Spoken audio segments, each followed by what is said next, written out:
Ensama di ba nyumre de dia ni mu bi ene se Supreme Court baten o mayi mu aka obi nka bi de atu dwase mrahye badwani mu manfo a owo akwatia asam a High Court okofo dua de bo no se wakontemti wakiro no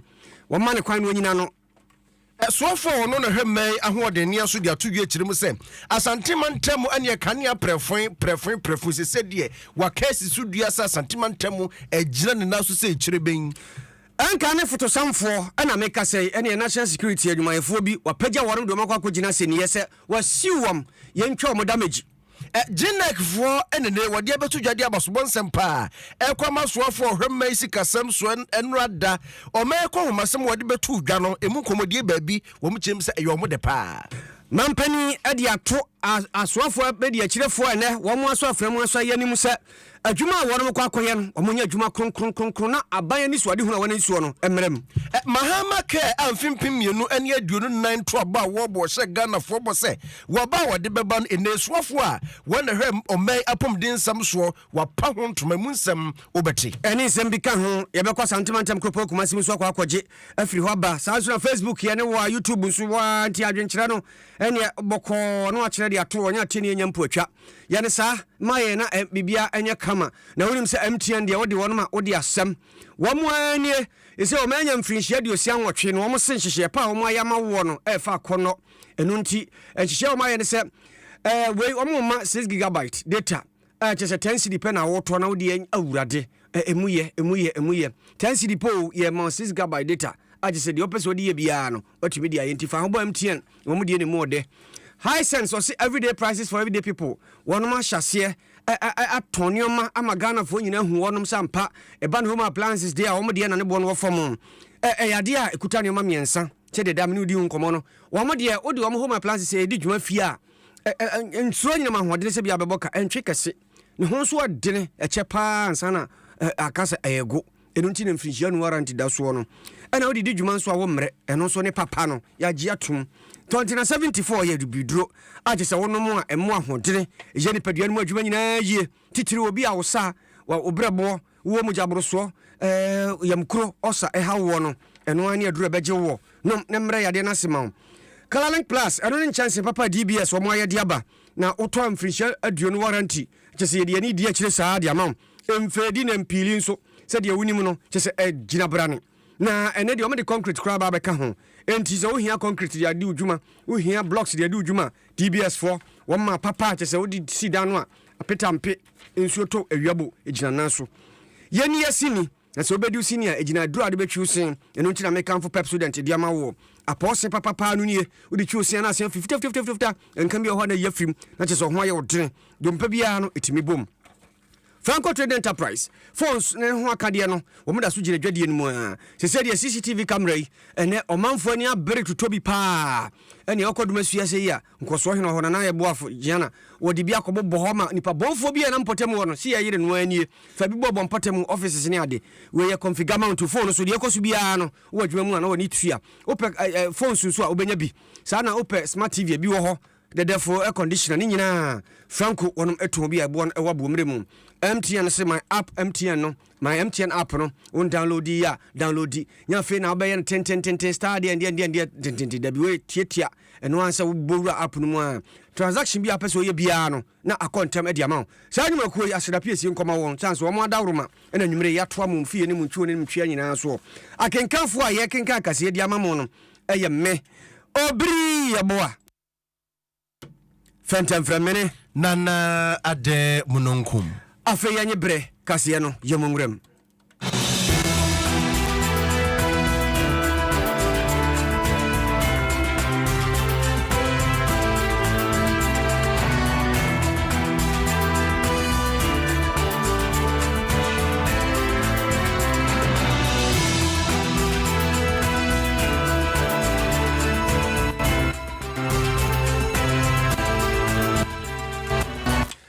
afe yanye bre na kase yentu fa na yentompete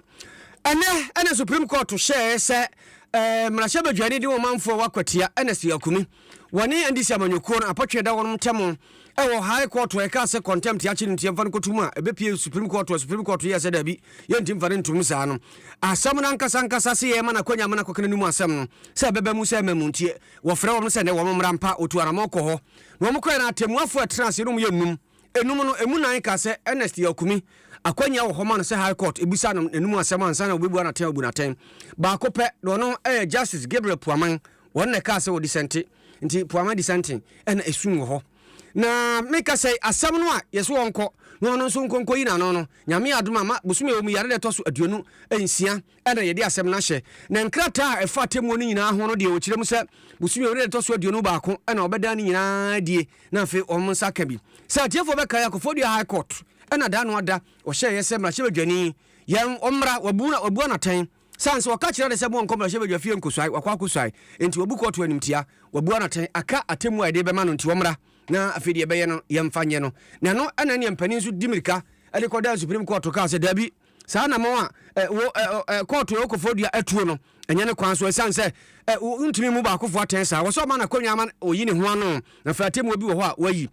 enso abra ne mra nim ni yese wo sori ya pe akasa na court yese transe yempo no masem bi atie ye buawofo atemu ade be ma wo ne ye twen na kopia supreme court no ene ne supreme court adane aniama wade afutu ama se animanim ya ene abusu ewu ne toso de nunsia asem no mu na fe NST akumi mrahye badwani no onko yina no na mranim ni ma ndisi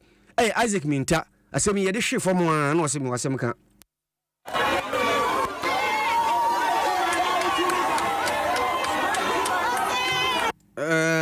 enye aninu ni ye bo modern se yensa ebekane no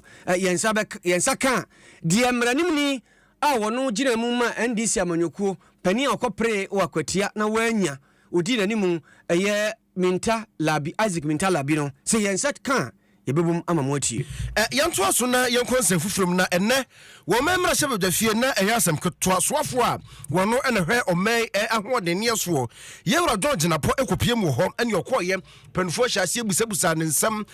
enkane ho nsam ekose sanse mantem ne bia hyase ehwehwe timetable esanse dum so no yini ti won patam baabi pa ebi kirem se wo mon kwa hye fridge mu ho anefon ene stew hye fridge mu abi ho anefon ene emu nam wagum wo no na nyina senti be yampanifo for timetable mbra na soafo yewura George na po ya no kirem se biaye baako na ene saa haw no kase pa ya santimantam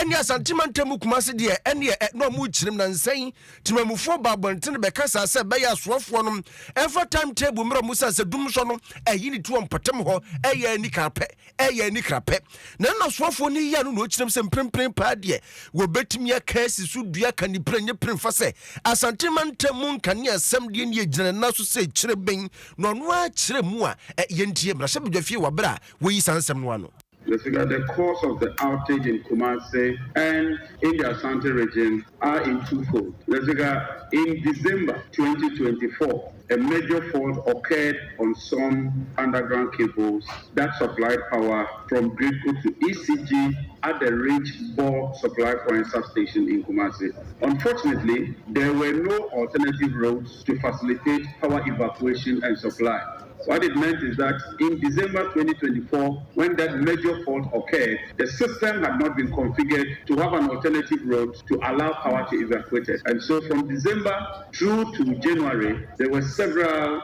major challenges and outages in respect of supplying reliable power within that enclave. This went on and continued well into January, Mr. Speaker, and did not relent. And so, on assumption of office, this administration took urgent steps to replace approximately 3 kilometers of faulty lines on that section in order to ameliorate the challenge. Mr. Speaker, I'm happy to announce that since those repairs were completed, power supply to that area has improved tremendously and significantly. We will continue to monitor the situation and to undertake emergency remedial measures when it becomes necessary. We swafo a wo hwe omei ahode ne eso yewura John Jinapo ne na uti ane yamfiri wona fe yankoma mpani atena ye ene abankasiem ho ena aswafo a wɔnom bɛyɛ abɛdi akyerɛfoɔ bɔ odi mi ɛkɔto ɔma no na hyɛ badwafie no wɔnom nyinaa boa wɔma no yɛ sɛ ɛberɛ no nie sɛ obiara bɛsɔ afena mu asuayɛ sɛ wɔno ɛbɛso maayi sompa na maako du mmiɛnsa ana wɔm kɔpie mampani atenaeɛ na no mu na mampani de to wɔm anim sɛ sɛ wɔman fotoɔ deɛ de bɛhyɛ wɔn nsa sɛ wɔmfa ani dwuma ɛwɔ sɛ nti yɛde saa fotoɔ no ɛba saa fotoɔ no yɛde ba nso ɔsɛ so mfasodeɛ nyinaa Ghanafoɔ ɛna ɛnya enti wɔn kɔ no wɔn nyɛ adwuma yie sɛ nti wɔn kɔ yɛ adwuma no wɔn mɔmɔ nyina wɔn nyɛ adwuma emu ɔdene wɔn mfa mo ase deɛ ɛbɛyɛ a sika bi a de bɛba so wɔn de yɛ adwuma no ebeduru no wɔn de yɛ adwuma no so a Ghana ni baabi abɛhu sampa wɔn sika ne yɛde bɔ no ho bra. Our commitment to a lean government is not merely about reducing the number of ministerial appointees or reducing the numbers at the presidency. It is grounded in our firm belief that government must exercise fiscal discipline by ensuring that public resources are used efficiently and responsibly. This commitment stems from a deep recognition that there must be a fair balance between government expenditure and the responsibility of citizens to fund national development and state administration through payment of their taxes. Public funds must go primarily into investments that benefit the Ghanaian people directly, and those who administer those funds and use it in pursuit of that objective must not be the largest beneficiary of same. The full extent of our commitment to fulfilling our promises to the people have not only manifested in the way that we have curated the leanest government under the Fourth Republic, but we've also demonstrated same in the policies that we are pursuing. Only yesterday, the first budget statement and economic policy of this government was presented on my behalf by the Minister of Finance to Parliament. The budget has outlined specific interventions across all sectors, as contained in our 2024 manifesto. Na mampani edene kase bewe no se saa sikasɛm ne ankontabuo na afei ɔman akɔ mu sika so afo sikasɛm so de kɔto dwamra hye badwafie no ne nyinaa sɛ ɛba ba sisa Ghanafoɔ abrabɔ na asetrem atumpo ama sikasɛm agyina yie sɛdeɛ wahyɛ ho bɔ no saa pɛpɛpɛ ene bɛyɔ. These policies are also aimed at ensuring improvement in education, healthcare, roads, energy, agriculture, trade and agribusiness, and other areas, all with the overarching objective of creating jobs for our people. The budget also provided specific allocated funds for all the commitments we made in the 120-day social contract with the people of Ghana. We found resources for the major infrastructure projects under our Big Push agenda, as we have also for the no academic fees policy, for the National Apprenticeship Program, for the Jumara Program, seed money for the Women's Development Bank, and the 1 million coders program, among many others. These programs, which have been carefully thought through, will guarantee jobs for our young people and provide a spark for economic recovery. We've also not left out the vulnerable in society, and we've taken the step to end one of the most depressing situations in our education system, where young girls skip school due to their inability to afford sanitary towels. We've made over 290 million Ghana cedis available for the distribution of sanitary towels to all our schoolgirls. Similar attention has been given to persons with disability whose academic fees at the tertiary level have been completely absorbed. Wei Ghana mampani John Dramani Mahama nene ena otiye no. Yanto so na yankwan san fufurum na meno ka se affiliate no abude tinaja se kwa ne de kakra fam wokọ sahwebodi a akwa ba fm edem adehye fm babia ni ye wo ho sahwe akontomra 7th fm ho so ye dem dindindin December Sunset Radio enso ewo sahwe yo so ho so ene ye swag wo ho a enya asem ketwa kura na yakwan san fufurum a atiefo beka ya wabra soafo na wo isi kasam so wado meko homasam tudwo membership dwafie kwaka asem bi se get fund a ene free tetentre de nyina yetwa to se sa get fund no nko ade ho se ene o menhuma sua ho nsam nko ane de bo ho ban enso na sentem beto dwa se get fund no ene enhuma sua nko to de yetimi yibi nye discan ne number bi foforo kra na soafo no ene ka ni prenye prefase se de free na kro mahama bre yusu de get fund sika nyina enhuma abɛsua ho adwuma nko a ɛnyɛ de bɛn na sɛmin ɛna head of programs ɛde Ghana National Education campaign yewura Festus ɛna no atum HM sɛ no kwasɛm ni ɛnsɛm ɔsoafo de to dwa no ne nyina na yom de na hakakra yi a wɔka yɛ ne de ɛyom daboro so wɔto nanum to yɛ ntie ɛyɛ good news ɛma yɛ sɛ aban atemanya sa ekukuduro no ɛde kapena umode ato get fan so na yɛgye de sɛ ɛyɛ ade a ɛde sempa ɛde bɛma education sector enough funding available to solve a lot of the problems the education sector is faced with, especially at the basic level. As I say, we call a lot of the urban areas now. Yeah, classrooms no, they are overcrowded. We call areas to say schools are within the Adenta municipalities here. There are a lot of classrooms they are overcrowded. We call around the Wager. A lot of schools are overcrowded. A lot of the schools in the urban areas across the country are overcrowded. Meanwhile, we are talking about implementing a standard-based curriculum. And no, teacher or better me attended to the needs of every single child in the classroom. Now, class is no overcrowded. A bed na teacher at me, I share a near. On here, at me, Asiania also our class. And for us, no, this is a good news to us. Festus Longmate, one and head of programs at the Ghana National Education Campaign Coalition, Jenek Nene and Auti. Yadiani H. Mampani Atrayamu, make us any Abana Musifua who do a best one of the Kabama, you know, Abepizu and Tomadrunum, Aumina, free Aumemu, Ebesi, Amai, and name Omeimu, Baku, if Italy Memu, Cuba, Cuba, Liberia, United Arab Emirates, UAE, and Iran. One and a woman be PMA, Sabredi, one mina, or the one crata come Mampani. Now Mampani, one of my church in Commander no Muchilemusa, a Jedi, a Yamahode, and Shishaya, our catcher. And we must see him pomodre. A new ma is you on money swapa. So I'm about Baboa, now fading in a tumpon. Now the original Adema, Cuba Mano, Julio, Enrique, Pujol, Torres, Wano, and the Jinama, Cuba Mano, Shebose, Ghana and Temayonko, far a die any Cuba and Temono. Oh, Bejimu Kana, Dentin, the Bishop Kran, I'm a Jan answer pa, true. A bano, a befunim, dear, a fay I sa, and in no near dear. Nina, I want to share the Anna Cuba for the idea party and will be a one or the Bebwa Ghana mine. Musu Jatu rule, one also every Liberia member by one also as what can I say the Bay Ghana, Yen Liberia and Tebsika, send me 2 ye. Now if I uncle Fapa, Diane Temono, a Bejan announcement into on Sobe PMU, Nabawa Bay, or Betoni Mano, na Ghana and Swatoni, the Liberia Mano, na Yentem Akosukama. Idli, Abina Musino also by Laura Ranali, one and a free Italy mem a buyer. Sounds so Anna UAE,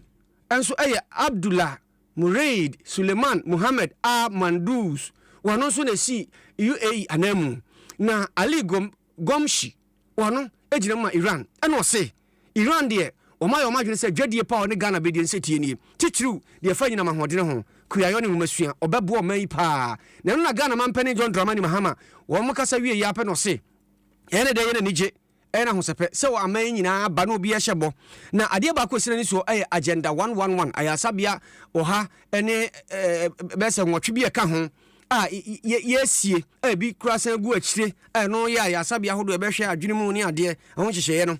Sikana Aka. Enti ankran kreso mo abaise no se kakra wo ho a o mutimi di wuram na wetimi dia ye nyina ma boa ma mpomidire mapa ye nyana mayim. Like to see what the cooperation is. We do have a problem with our hospital facilities. The previous government started a huge project in healthcare, building more than 100 hospitals, and somehow we're stuck because they spent a lot of money and not been able to operationalize any of them, and so we're looking to see if we can have some cooperation with the private sector or any entrepreneurs that are into hospital management to finish those hospitals and manage them over a period of time in collaboration with the Ghana Health Service. And so that's an area that is open to discussion. I met the chairman of ENI, Eni. He was here. We had very good discussions. There were some issues that they had during the previous administration. Happily, we've been able to resolve them. And so he indicated that they were willing to go ahead with their investment in Ghana. We have had a good partnership with them, and currently almost 60% of our total gas supply for power generation is coming from Eni, and they have the possibility of ramping that up with the other compartments that we gave them. So we're in a good place, and we. Na mampani ka se ba we no se wo mai ye de ho agina yie pa a che se titru wo adwadie afi bambo entem ye ne sa man nyina ye de ho agina yie wom enti wo beboa ama akoso se de etie firi tetere de bepem ne no atimi ayesa ne ba sa de a ene o mena che se ne ye kontintintintin ye ne sa aman no mienu ntem. Inflation has been food supply of food inflation, and so if we're able to expand on production, not only producing the food but also processing and marketing, we need to look at the whole value chain, and that's why this initiative we are talking about is very important, because if we can get the technology and partner Italy and Ghana to produce food from the farm right to processing to the market, I think that is the focus our government is aiming at, and so any such collaboration will be in the right direction, and I'll be very happy to meet the chief executive when he visits Ghana. Thank you, sir. In addition, we have launched yesterday in the budget, the minister mentioned the Ghana Labour Export Program, and that is going to set up centers of excellence in raising the skill of Ghanaian youth to international standards so that they can work anywhere in the world. And based on agreements we'll sign with different governments, we can send electricians, welders, engineers, civil engineers, masons, carpenters, people with a very high skill. We can send them out to go and work on fixed contracts and come back. We discussed it with them. Ghana Mampani John Dramani Mahama nene ena ote ye no. Ahaya Adom 106.3 asempa 94.7 santimantemu eye nhyira 104.5 affiliate bebrebe wahane aduonum yensa womemu ne amonone ene baabia ya hete brepem no omo akeka ne nyina di yabobode yamam kama na yakonsam fufuro mu a atiefo beka yamfempem mienu ene aduonu na wabra ene entoabo na ekoso mpipinam ha na ndisi nam ha na CPP gum nyina tie gumobi abontoa no mampanyina ene wate akunya so sabe no nyama mpanin ene okokɔ hyebo eka kira Ghana fo nyina se Ghana fo to abama no pe no be mampanyina ade ba ko ade na koma so pa so obehwe se yapamde ho nsem ebetuma gina ne naso ne senti ene adwumadie bi wotudi so ba wode eye mahama ke beba na sa mahama ke no ne botaye nyina ne se woni bi a ene wo botom kapre banim na so yade akorankoro titi wo mu kidney yade liver yade emojabroso ne yade ehu a wode ko ayaresa bia sika betua no ene asine twi hu nwi no bɛhwɛ sɛ wɔbɛfa saa nyoma ne nyinaa ho kasɛ bɛ ya Ghana fo ɛho betumi ha wɔ mo ɛba pomdin famu a asa agora sampa me no kasɛ soɔfo no na hwɛ man agya ye nyinaa ya pomdin sam so yewura kwabla mita kando endai wakwa kopa dwumadie bi ho ntoma na dwumadie opa ho ntoma no ɛyɛ mahama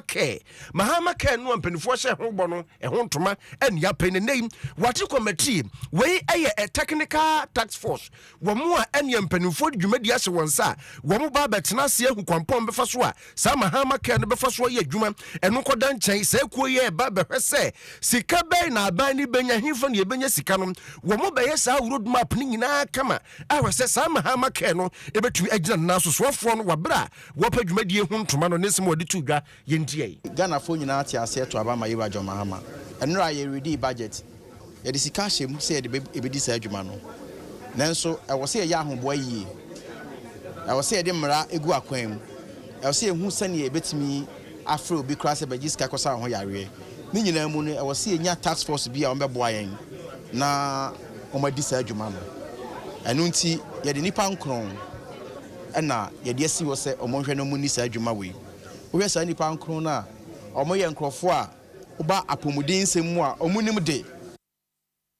wei ɛyɛ soafo a wɔno ɛna ɛhwɛ ɔmɛ apɔmuden nsɛm so yɛwura kwabena minta akando ne ɛna ateɛ na wɔwieyɛ wɔamena soa ɛna ɔkyerɛ mu sɛ ɛnyɛ wei nkoa na ɔmo ba bɛyɛ o ɛne ɛsoafoɔ no afa ato ho so a wɔba bɛfrɛ ɛyɛ ankorankora ɛnwumaku ahodoɔ ɛne ɔmo nyinaa keka bom na wɔn nso so no wɔadwene pɔ ɛne kwampa ɛbɛfa so adwumadie bɛtumi agyina nna so no wɔn ɔmo nyinaa atena pɛpɛɛpɛ sɛ dɛbɛyɛ adwumadie yi ɛnyɛ ano fafa na emu bɛba na abayie saa abagyinakuo tax force yi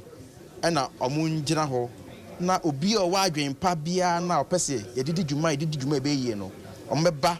na ɔmo abɛkyerɛ ɔmo adwen na ɔmo asɛm na afei yɛde adi dwuma nti tax force no efi saa miracle no yɛbɛma mo na ɔtwe nnum sɛ ɔmo fa ni ɔmo dwuma ɔmo fa beebiara mmerɛ yɛn ne yɛnhwɛ ne yɛnhyɛ ase mfa nyɛ adwuma wei ɛyɛ soafo a wɔno ɛna hwɛ ɛmɛn yapɔmden nsɛm soɔ onumunyamfoɔ kwabena minta akando ne ɛna wotie yi Utie yena aha ɛyɛ Adom 106.3 FM we ɛyɛ Kasiebo Naket ne de ma wo na Asante mantam yɛ hyira 104.5 so wa toye mantam na utie media ɛne good news takrade mutre yie mutie wa Asida FM takrade Kids FM takrade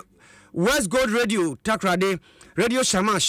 Space FM takwa Oas FM takwa Trinity FM Bogoso Rivers FM Wasa Krupon anafe Velvet Beam 92.9 Asankragwa Asanko ye free ho na fe yatoa so anka ne foto samfo ma o mai panic no foriata na me kasai wona lawyer fo so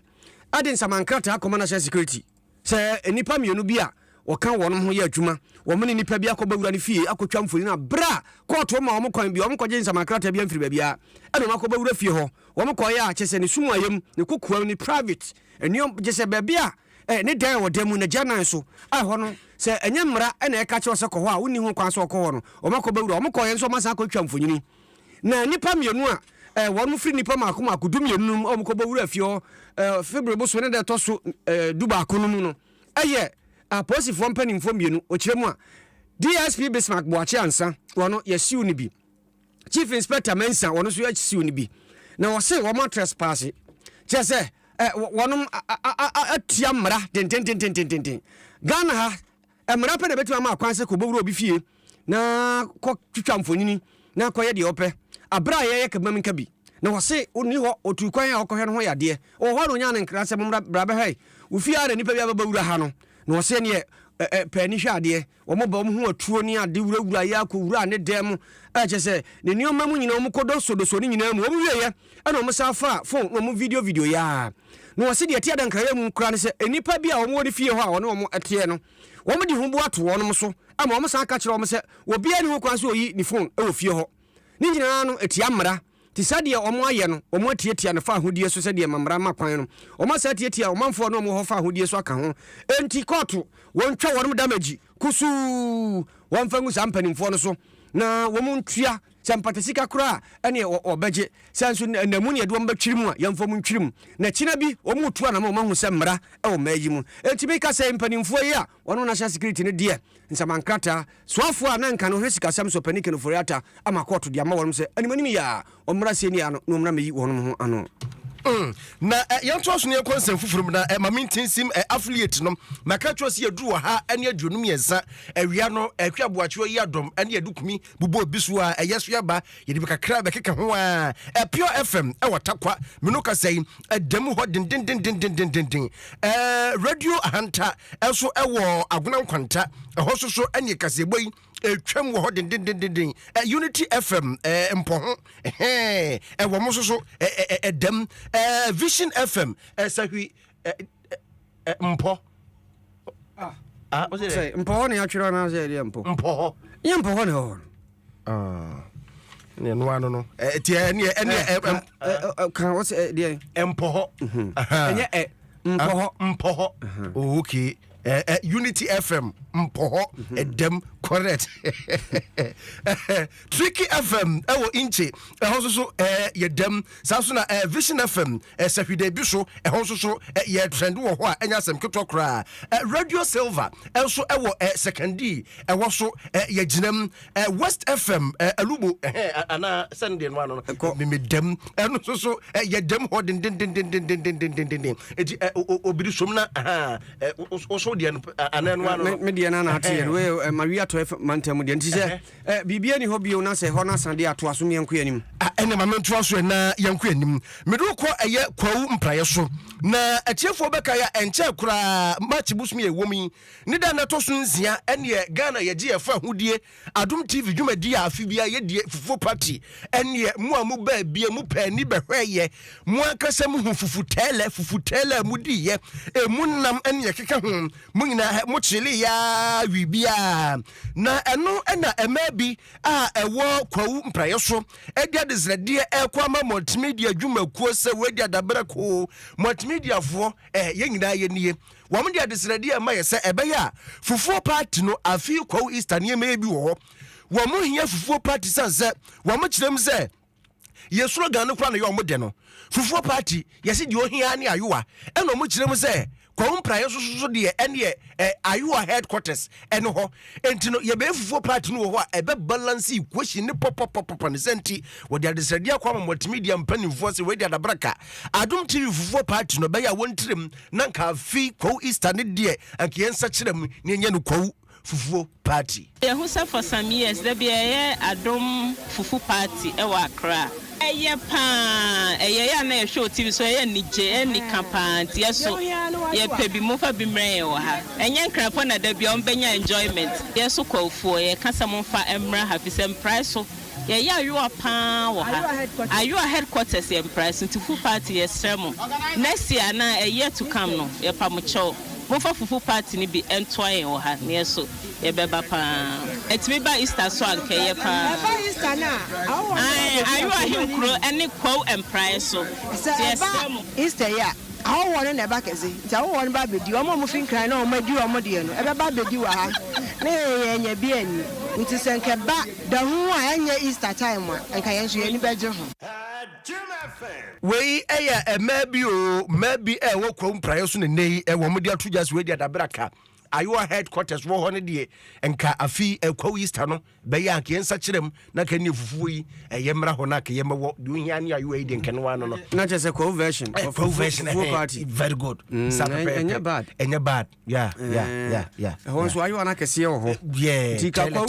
kwawu fufu party na just de ayowa de ohia no ayowa kra de bigu straw tina just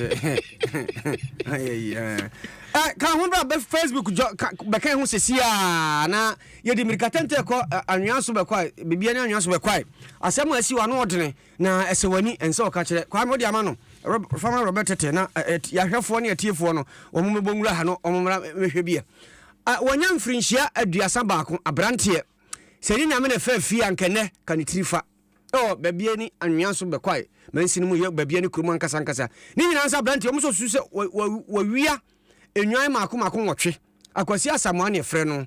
na wonom se ofridwa aboso na abrantie je se waba se oja obekira de o je se wenye teacher ni ayafa no ase de suamu a internship no oye dwaboso di primary school ho eno afedie omanfo no sore ya no pa wom se han oferi krom wakwa wia nwan mako nwotwe na ene omanfo mrai mumra meso mu o na enya sam ketua ene teta o chire ni o chire mama de burade na odwan wura ye fa na kwasi asamwa wo se chese asam no abonu pusa na de yentie nchire mu de mayen de chia e ba ko bibia na kwasi ko ni ko muwa no eti yakwa ni ko hu muwa no ho no mo chire ye se muwa no ye fo no mo chire ye se yenko na nipa na obeto muwa no nyame boa ade chia wo de foforo beba be kan ho be ma ba ko so ho o ma be tene de ne ko wuma bi ono so mene nete ye ono so ne de miensa ni nyina obedama ade be che no na moa no o ma be che o mo do mo ko last se ma ko 5 ma na chi 20 million ɔyɛ de obɛpiri ho amponche a ɔmonyam ɛne ɔmonyam na wɔte sɛ ɔmonya bɛtɔn adai na me mo na modi ka yira ndie mentimi nkyerɛ sɛ 3 and 4 me mo bɛ 6 kɔ na di ka yira dada koraa ahwɛ ma me ho me da ya ne sɛ bro ɔmo di machi ɔmo ba ɔmo ma hey na Idrisu Abdullahi wono wo ye bucha na nkwase ni ɛna ɔse an wɔn de ɔyɛ adwuma ba bi yɛkumua no na branche no a wono ɛna ba hɔ de saa nwan no ba na je ɔbɛtɔn ye wɔde ba ko bi agye 3000 empemiensa apam dada no pepemi aduasa 30 million ana on de omotɔ no na kyese awurade na yɛbɛkɔ ahoma no so ahu na August mbo a wakyerem ama yɛ na sɛdeɛ bucha nso akyerɛ ne die mu nie me ma me sika na on tua mo aka na wanya mbo bi atɔ ana ma bi sɛ na me dia bi 30 million man 3000 so won gina ofantua na obi tua aka so ya san ka kyerɛ ne sɛ saade a ɛnde me bra na ɔtɔ mbo no wɔ no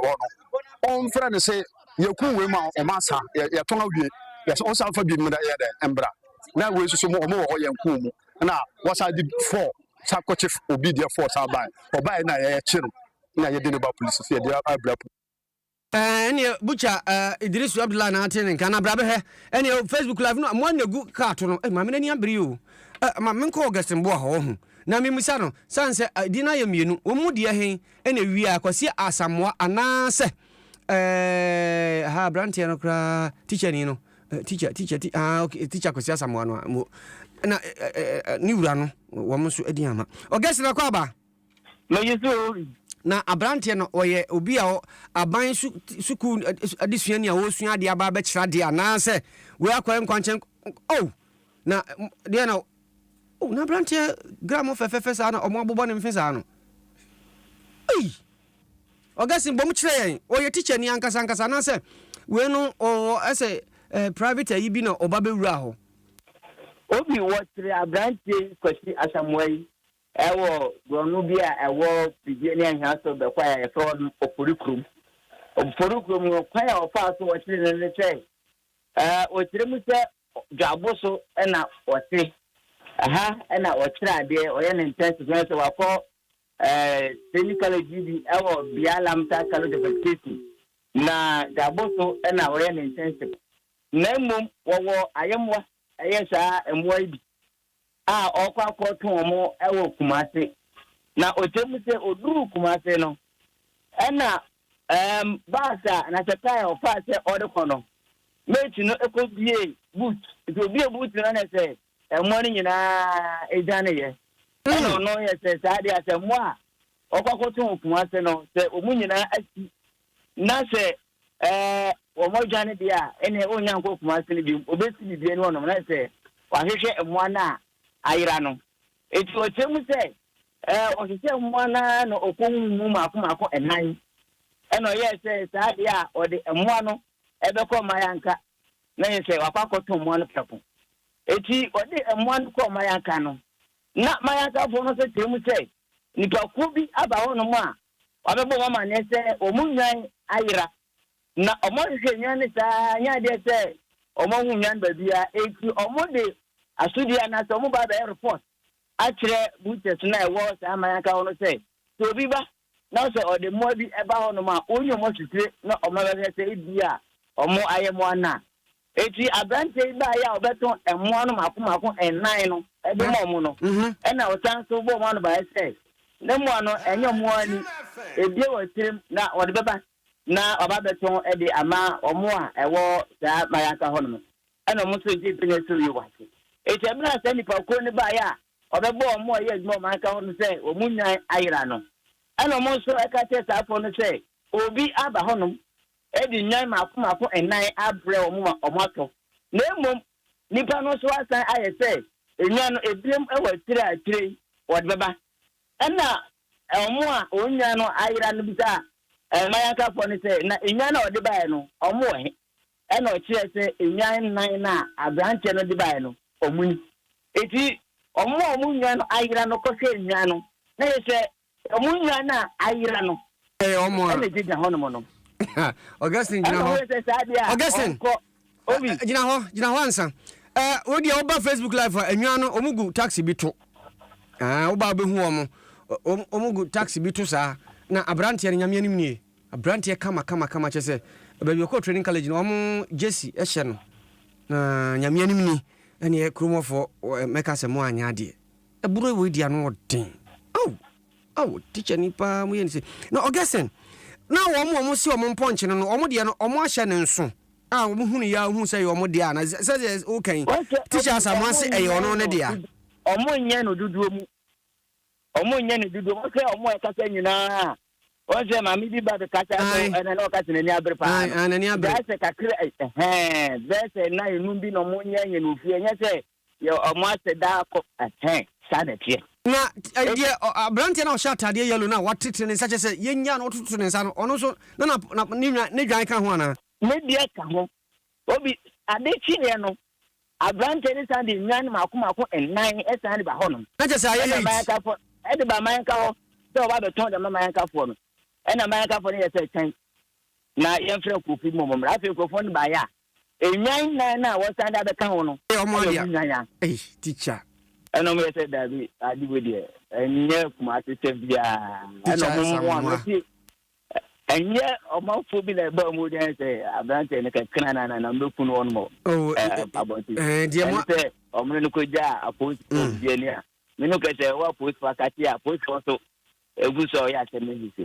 die mo ai teacher samoi pa die wa teacher anya de ne nso mo so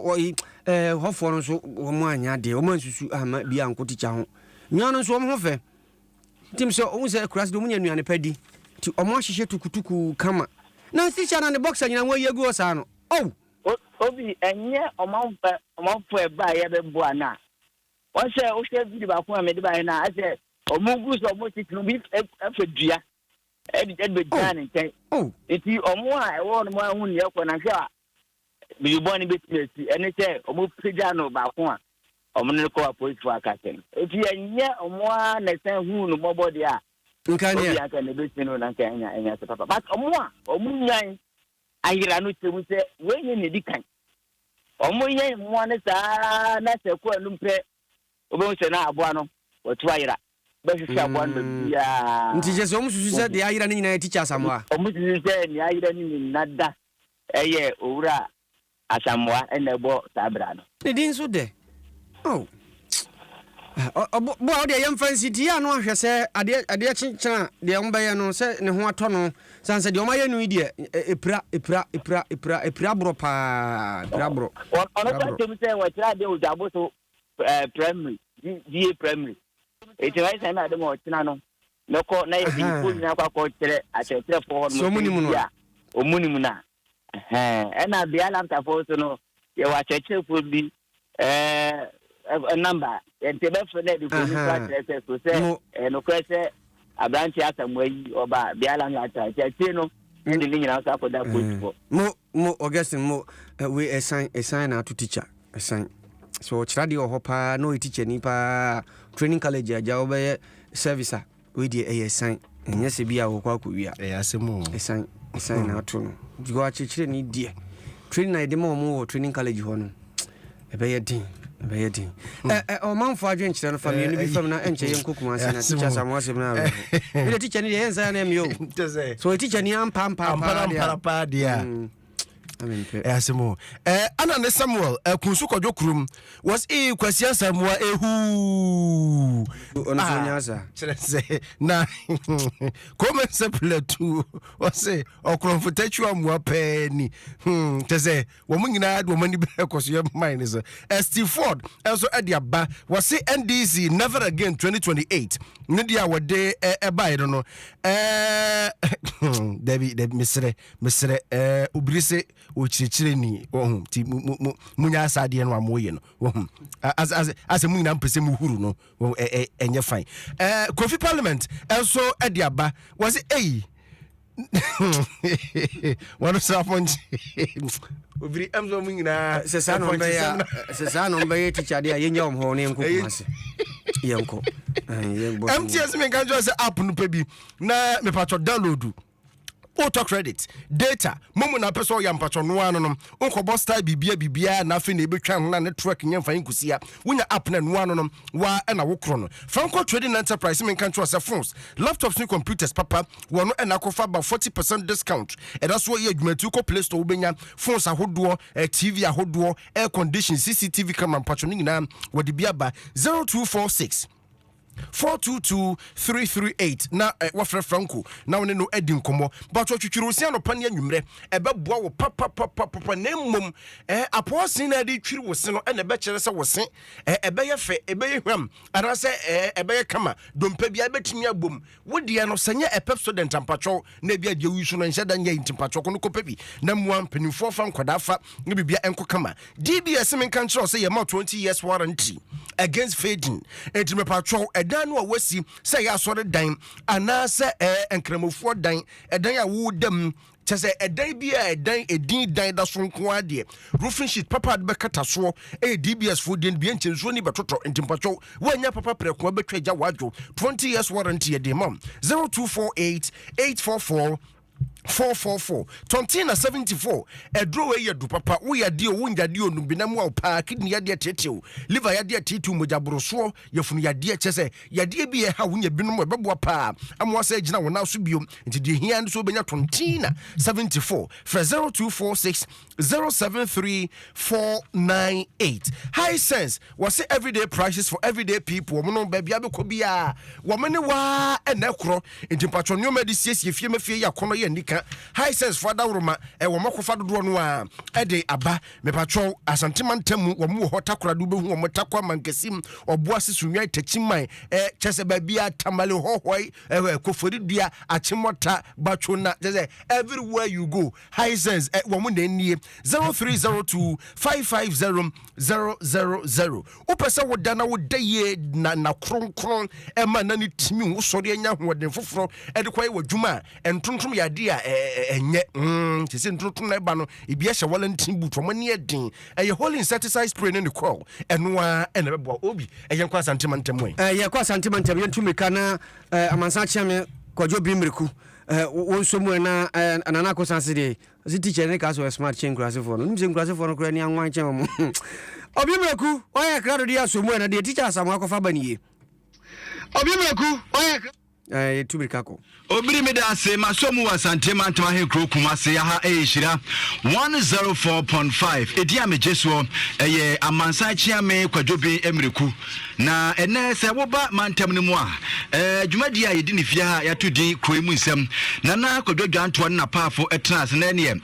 budget na eno ada ekopia omai ya na hye badwafie ema soafo hwemasika se nkoto dwa na omobobo ho na eno eka ho bi menei wo moto nsa ede frame na hye badwane de ma rehia wogina mu de ma afija kwabere north abaton posu aso enkan no na ye deputy energy minister Lunyamfo Collins Adomako Mensa na enkobom na oche sesia no ebra minister okenka budget ni wiye no ene asamba akobeto dwa ene se enkan ne soafo a na otwa o mesika sem so chese ne he betting tax bia ni wa bandada no geye wo ma anyi obi a eno krampo na ene ma hye badwane krampo chese se wo hwe soafo hwe o mesika sem so ebra no wogina parliament na woka se betting tax wotwamu na wanka ni people se betting tax wono na woka loto de ene woka eno ene wochem se saasem no wodane dane no na ade efe no omo elotri commission de wo ma anti obi a na efa omo betting no se utwa bet utwa vieta obi a wo hyehye bo ne adiw eno de omo geye na lotri de omo anyi obi a ho eto the abolition of the 10% tax on winnings from lottery. And I'm sure there's been some conversations about whether lottery is the same as betting. And I'm sure by now, no clarity about because there seems to be some difference. Or share the Income Tax Amendment Act in the there's a clear difference between lotto, winnings from lotto, and the betting. And but I think the minister no interchange both. Or share Appendix 141. He said, we will abolish the 10% withholding tax on winnings from lottery, otherwise known as betting tax. But there's a clear difference between betting tax and lotto because the regulatory bodies managing those two are different. One is by NLA, the other is by the Gaming Commission. The Gaming Commission one, the editum, and the any charge. But the winnings from lottery in India, it has never been charged. And so you cannot abolish something that has never been charged anyway. Na ene mnahye wadwani etoa ne nkasem se ebra soafo a wohwe ome yesikasam so bepie ma bedwafie ne nkasem mu na o chese ne ade efe no engusie tuo emission level no wo ye firi ho eno na onunyamfo Collins Adom akoma ese chem se na ade na ye fe no engusie tuo no ya anye o ye de ko parliament ema omugitum but GR fo wo mu amfa nko ba bia se Ghana fo ntua engusie tuo enti sa to no de obi anye na ene wakojama bidafie e ka se wo ye afiro ya anye obi a. Now emission level it was passed by parliament, but as I speak to you now we never had at what I say emission level was passed. But the implementation stage obi no bit maka se akoto ade anas wakoye bibia ya charging emission levy. So once it is not being charged, it means it has not been a burden on the citizen anyway. You cannot abolish and create the impression say you are easing the burden by taking off emission levy, especially when emission levy yen charge a crowd. No, normally when you pass it, it goes to GRA. No, we put it in the system to charge it.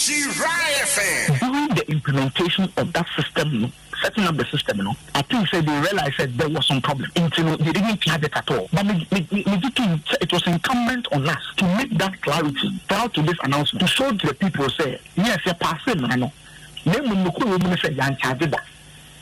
I understand where you're coming from. Na mnasema jani etwa ne nkase so na o kire sem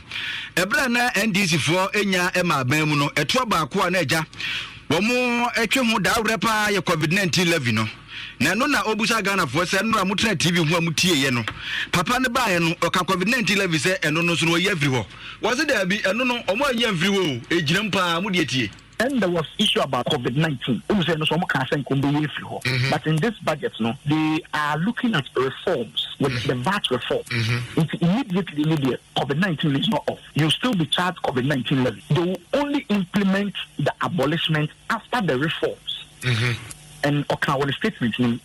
let's make it clear. Say the immediate removal of certain taxes does not include COVID-19 tax. In fact, COVID-19 tax will still run until also or technical assistance from the IMF and the World Bank to help them fasten out the implementation of our VAT system in general. It's at that point, and did say when they are done with their reforms, they will abolish it, and also it is up to the end of the year. It will be an and as will be an phantom say the levies na year through an tax year through COVID-19 income. Na ne krakra mu na ene na nakodwadwantoa ebusa ne se wo hwe saa etuo ya yedi hu nkomo be ya maben na ede baaye na ebra soafo hwe o masika sam so ba na ekopie mu wo mase badwafie na ode nsemi tu dwa ene utisi abonte a kohwe boys no o mani age papa eno na obusa omunyamfo Collins Adom akoma ensa se etinka ye maban pa na di we baaye pa tinka wo mra hye badwani pa samwe no anka wo pa sai anka wo beje no. But as a member of parliament, let's say you abolish betting tax. Na media for for Ebosin. I would have wished in the party yes, I would have wished. The truth is that I would have wished because some of the things I felt a very low hanging fruit. Also, she saw the assemblyman worker. Assemblyman worker also among 100 million. But I checked the number of assemblymen we have in Ghana. I don't know the number. Every month will be able 200 Ghana cities and 300 Ghana. And yes, it could be a sabbath. But the fact say, will be your boy, my old kitchen, no family man was only the 300 Ghana. He's excited about it. He's excited. These are some things that I still say we had an opportunity and we had an opportunity to do it. I would have wished think but I'm just hoping say it's a budget there. Reading it is different. Implementation is another thing. Let's see how the implementation will go. Arishmaima enipa yeteni ken eye onmunyamfo Collins Adom akwo mense ono na eye mra hye wadwani de ma de hye a wo mo wa figya kwa abre north abatwo mpaso ya so ne e wokra mu nsem na na dwantoa ene no e bon komo pani se kwa tintin bia no ewi abo na bra mu kwam de nsem ni nyina esie dia me jeso eye amansan chia me kwadwobi emireko obiri se wotemi nka Jolate over to you e won kan yasom e won kan den o ha na yɛgu nkonya so ɛnkyɛ yɛbɛsane asi fam na afei yɛde biribia atwere baabi a wɔ sɛ yɛde twereɛ so ahu nti sɛ baako mmienu bi hɔ afa fam no afei gamson shoes ato nkra sɛsi adeɛ bɔ sɛ ɔkyerɛkyerɛ ni no deɛ sɛ ɔyɛ kyerɛkyerɛ ni paa mpa deɛ a wɔnyɛ saa one day for the thief kyɛ sɛ yɛasɛm ɛneɛ mame kaɛ sɛ deɛ ɔtwerɛ no no wɔ se many days for the thief, one day for the master. I don't know how can we be free moon. Richie K Fashions also aton kradia was what ye pa na happy birthday sonko and comma Dr. Shine Aqua was say Yankupon insurance the papa and dia one also edeba no obri yankobrena so and ya shine the no and shine birthday and Dr. Shine the flap 10 was it no na make am do some say ono what the flap 10 some person so na okay I'm kind that's zero shine no ni me maka je nyame anu akontare no watika nti Dr. Shine boys in birthday besu nti am for say